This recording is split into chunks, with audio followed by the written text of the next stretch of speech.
Кыргыз тилин барктап сыйлагандардын катарында Васип Изатов дагы бар. Ал 27 жашта. Турциянын Анкара шаарындагы Гази университетин аяктаган соң туулуп өскөн жерине кайтып келген. Азыр Бишкектин жогорку окуу жайларынын биринде түрк тилинен сабак берүүдө. Ал дагы кыргыз тили боюнча өз ойлору менен бөлүшүп өттү.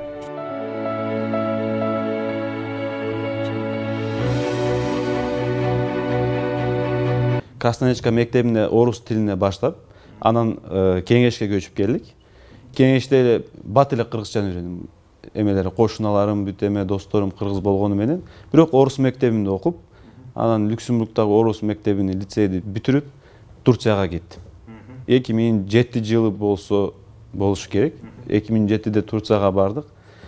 Анан ошол жактан кайсы профессияны тандасам деп ойлогондо кесипти ошо түрк тили мугалими кесибини тандадык. Ошо менен 4 жыл ошол жакта окуп, 5 жыл. Анан тиякта Турция жарандыгын алып, ошол жакта калайм деп ой пикир болгон деле эмес да. Ошо бүтүрүп сразу Кыргызстанга барайм деп эме менен ой пикир менен бүттүм мектебимде. Анан Кыргызстанга келдик. Биринчиден биз Кыргызстанда жашап атабыз. Мамлекеттин аты Кыргызстан. Ошон үчүн биз кыргыз тилин сүйлөшүү биз үчүн бир мажбуриет. Ошон үчүн мен мисалы үчүн расмий жерлерге барганда, бир жакка мисалы үчүн элдер менен сүйлөшкөндө биринчи кыргыз тилинден баштайм. Түшүнбөй калса анан орус тилине өтөм. Кыргыз тилин сүйлөгөндө элдер жакшы көрөт. Мен деле мындай түрк дүйнөсүнүн патриоту болгонумдан кыргыз тилине аябай көңүл бурам. Билбеген жактарды үйрөнгөнгө аракет эдем. Кээде китептер окуп, Чыңгыз Төрөкулович Айтматовдун чыгармаларынан окуп, ошол жактан аябай жакшы колдонот. Ооба. Негизи аябай жакшы колдонот кыргыз тилин. Ошо билбеген сөздөрүбүз кээде жолугабыз.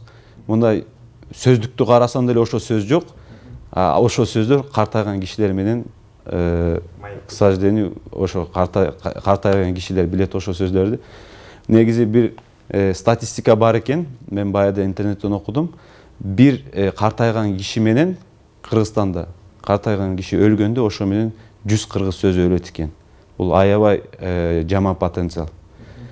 Ошону мен айтып атам. Биринчиден биздин карыларыбызды сыйлап, карыларыбыздан чыккан ар бир сөздү китепке жазып эле ошо сөздөр бизде калат.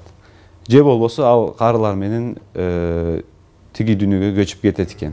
Туристтер Кыргызстанга келгенде ал ой пикиринде бу Кыргызстанда кыргызча сүйлөш керек деп ой пикир менен келет. Анан үйүндө эле Англиядабы, Турциядабы сөздүктү ачат, кыргызча 1-2 сөздү үйрөнөт. Анан аэропорттон түшкөндө эле биякта бүт баары эле орусча сүйлөйт экен деп, анан кайта орусчаны үйрөтүп баштайт. Ошондой нерсени байкадым да. Негизи мен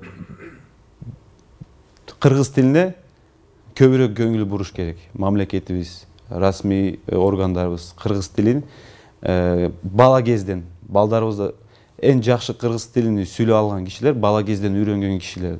Кийин эле үйрөнгөн, ошо мындай анча-мынча үйрөнөт. Кандайсың, каяка кеттиң, мындай эле сөздөрдү.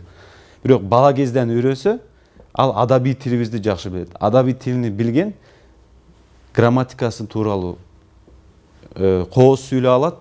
Ошо кооз сүйлөгөндө кыргыз тили мындай музыка сыяктуу кулакка келет.